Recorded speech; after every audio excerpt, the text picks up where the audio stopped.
Samples from the bodies of victims, according to Secretary of State John Kerry, give U.S. officials the evidence they need. It has tested positive for signatures of sarin.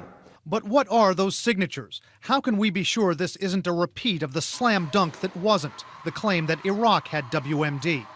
Former Chief UN Weapons Inspector David Kay, who's previously looked for these traces in Iraq, says a signature of sarin is not something you can see or smell. Think of how any other chemical that you're familiar with around the house or food substance will break down into other things. So you're not looking for smell or discoloration.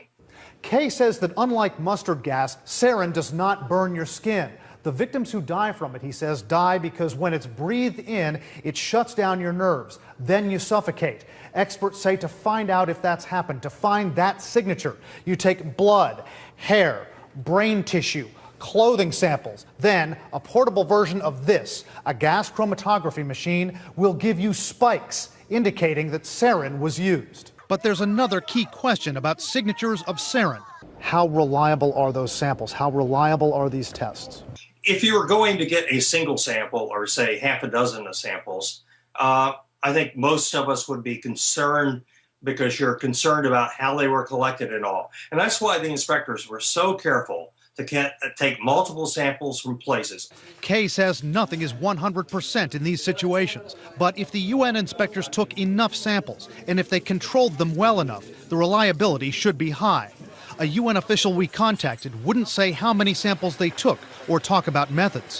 What we do know, many of these victims never had a chance. Sarin specifically, yes. What happens to you if you don't have one of these? If you don't have one of those, you're very much out of luck because literally within minutes, your body will begin to shut down. It's not just the types of things that you've seen on these videos with the twitching and the convulsing and the difficulty seeing things and foaming at the mouth. Your body will short circuit. You'll die within minutes.